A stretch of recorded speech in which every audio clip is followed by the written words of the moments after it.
Bueno, y hoy vence el plazo de inscripción para postular al servicio militar. Queremos conversar sobre esto, también sobre el rol de las Fuerzas Armadas en el contexto de pandemia y el que tendrán que cumplir en el marco del plebiscito. Nos acompaña para esto el ministro de Defensa, Mario Desbordes. Muchísimas gracias, ministro, por estar con nosotros y muy buen día. Buen día, Carla. Gracias por el contacto. A ver, entiendo que el calendario de postulación también al servicio militar sufrió variaciones este año. La pandemia lo ha afectado prácticamente todo o todo. ¿Hoy qué es exactamente lo que termina? Estamos en la fase voluntaria, después podrían llamar a gente a hacer el servicio. Cuéntenos del calendario. Efectivamente, el día de hoy vence el plazo para postular al servicio militar de manera voluntaria. Es el proceso, la ley de servicio militar sigue siendo obligatorio, por lo tanto, se abre un proceso para postulaciones voluntarias. Luego, si no se cumple, ¿cierto?, la cantidad de personas que se requiere, lo que va a hacer la Dirección General de Movilización es un sorteo entre las demás personas que son nacidas el año 2003 y en ese sorteo se notifica esto el día 13 de octubre. ¿Por qué hago hincapié en esto, Carla? Porque a contar del 15 de octubre y hasta el 26 de noviembre, los jóvenes pueden presentar los antecedentes para no realizar el servicio por las razones que están establecidas en la ley. ¿Y por qué digo esto? Porque el año pasado,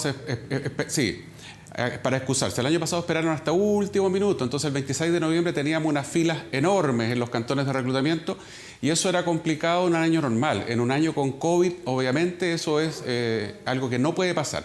Luego, contarte el dato además que se pueden hacer estas solicitudes de excusa a contar del 15 de octubre en línea, basta con tener la clave única y por lo tanto no es necesario ir a los cantones de reclutamiento y por lo tanto, uno, hoy día vence el plazo para postular voluntariamente al servicio militar.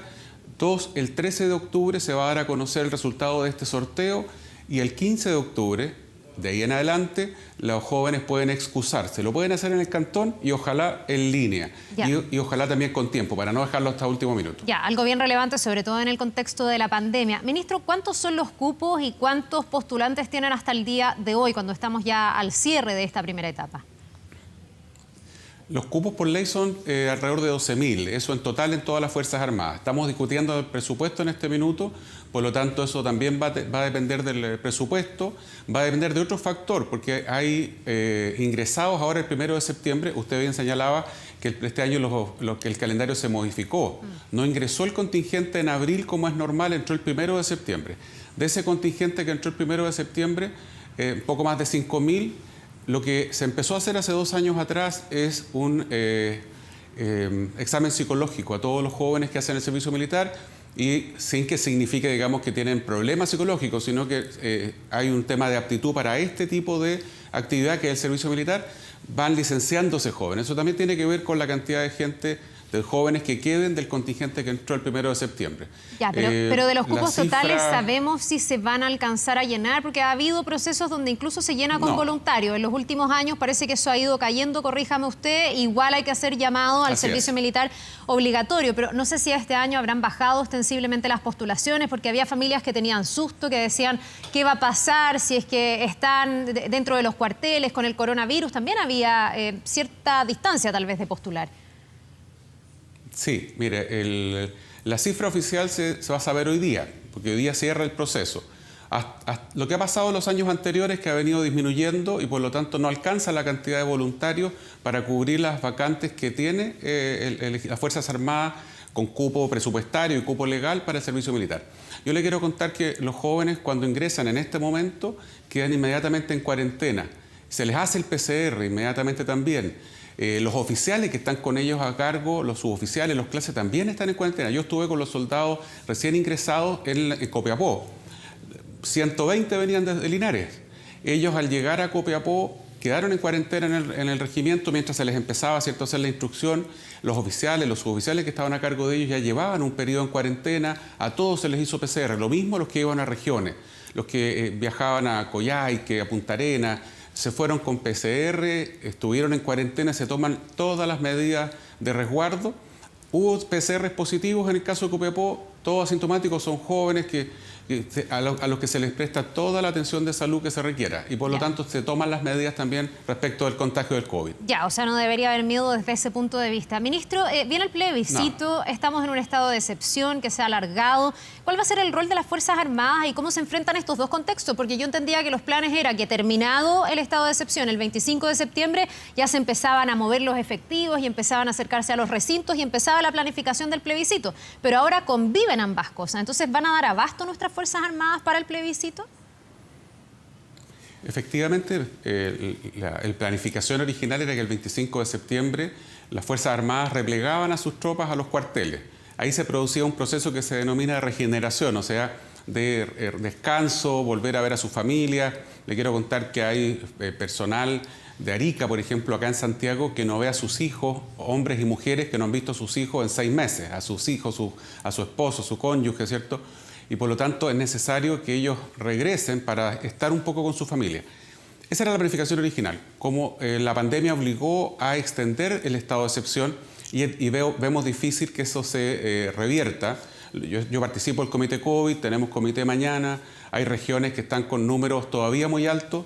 En la región metropolitana los números han ido mejorando sistemáticamente, de manera gradual, lenta pero gradual. Y lo que pasa acá es que todavía usted no puede terminar con, por ejemplo, el toque de queda o las restricciones de fin de semana, donde hay cuarentena en las comunas que están en fase 2. Entonces eso es difícil que se ponga término al estado de excepción. Eso va a significar una situación extraordinariamente atípica y que es difícil, que es que va a haber estado de excepción y acto electoral juntos. ¿Qué vamos a hacer ese día? Las Fuerzas Armadas, 3 días antes del plebiscito, toman control de los locales de votación.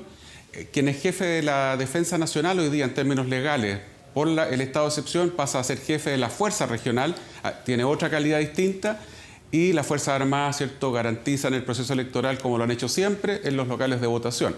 Lo que va a suceder probablemente es que haya menos militares en las calles, pero para eso están también preparadas las fuerzas de orden y seguridad y también va a haber colaboración del Ejército, de la FACHI y de la Armada también en la calle, pero con una prioridad que van a ser los locales de votación. Perfecto. Ministro, quiero llevarlo a temas más políticos. Usted ha dicho que por más que se fue al gabinete, que es ministro de Defensa hoy día, también quiere seguir teniendo injerencia o influencia en los asuntos internos de su partido, de RN. Y tuvimos la decisión del Consejo durante el fin de semana que decide postergar las elecciones y que Rafael Proen siga a cargo de ese partido hasta que después se defina otra directiva. Algunos lo ven como un respaldo a su gestión, como un momento donde no se marca un giro respecto de lo que venía haciendo Renovación Nacional. ¿Usted lo lee así también? ¿Siente que es un respaldo a su gestión, a lo que usted hizo en Renovación Nacional? Mire, la votación tiene que ver sobre todo con que el partido, la mayoría de los consejeros estuvieron de acuerdo en que en un proceso difícil para cualquier partido político con 7 elecciones consecutivas, no era bueno hacer elecciones este año. Yo le cuento que el 2009, con el presidente que estaba en esa época, que era Carlos Larraín, se prorrogó la elección y había una sola elección por delante. En esa vez, por dicho sea de paso, no le consultaron al Consejo General.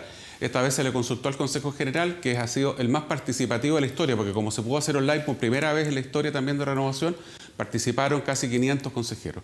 Me parece que es una decisión acertada. Rafael Proen es un estupendo senador, una persona que tiene mucha experiencia. Él ha sido alcalde electo, fue intendente, senador, entonces una persona bien capaz.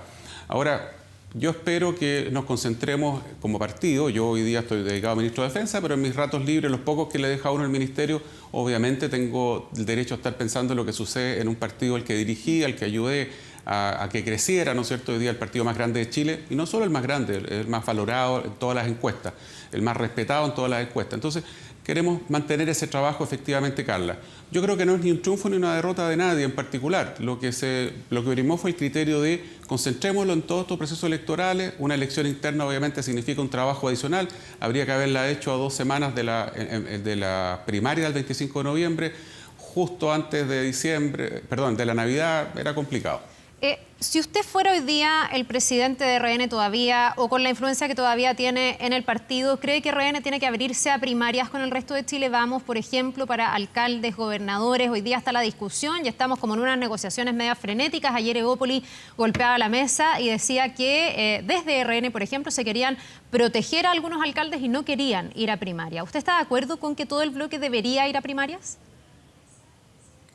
Mire, la regla general me parece que deberían ser las primarias. Yo no quiero meterme en el proceso de negociación.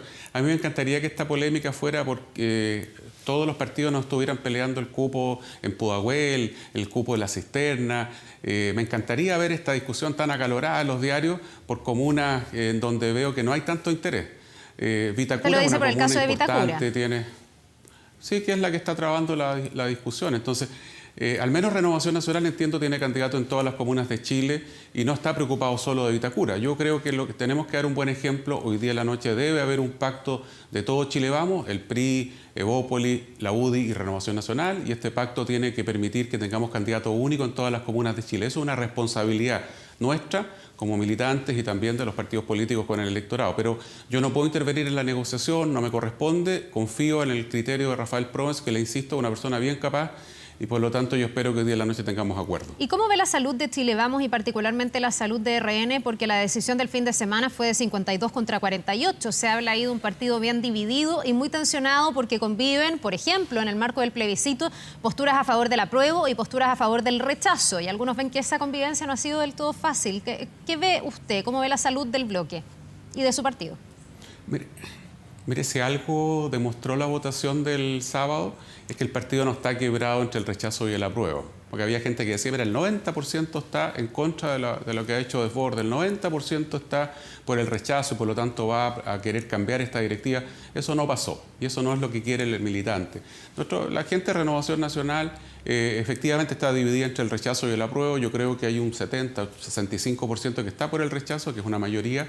Pero la gran mayoría del militante y del consejero general de Renovación Nacional le importa el proyecto de largo plazo que está construyendo Renovación hace unos años atrás. Hace el año 2014 teníamos 10 diputados, hoy ya tenemos 36. El año 2014 el partido estaba fracturado, hoy día es un partido diverso, amplio, que creo es el más diverso lejos de todo el arco político. Y esa construcción es la que creo que hay que mantener, creo que hay que cuidar. Más allá del interés legítimo que cada uno tenga, esto no debe girar en torno a personas. Yo fui presidente, pero hay hartos líderes también en Renovación, jóvenes, mujeres, etcétera, que tienen mucha capacidad como para tomar la posta, así que desde el Ministerio de Defensa estoy 99% dedicado a este ministerio, pero en cuanto a la cosa política interna, la presidenta Bachelet en su minuto la veíamos en los consejos generales de su partido, porque ella era militante activa como ministra de Defensa de su partido político y es parte de los derechos que uno tiene como ciudadano. Y en ese contexto yo espero que Renovación Nacional siga construyendo lo que se ha ido haciendo estos últimos años, este perfil que la gente le reconoce, cercano a la clase media, con vocación social, bien aterrizado, conectado con las necesidades de la gente, que entiende lo que pasa a la ciudadanía. Eso es lo que hay que profundizar y espero que eso siga con la actual directiva. Y bueno, cuando hay elecciones, obviamente, como ha sido siempre la historia de Renovación Nacional, lo definiremos en las urnas respecto de quién es la próxima directiva. Bien, pues ministro Mario Desbordes, muchísimas gracias por habernos acompañado esta mañana. Gracias a usted, Carla. Buenos días. Que le vaya muy bien. Nos vemos.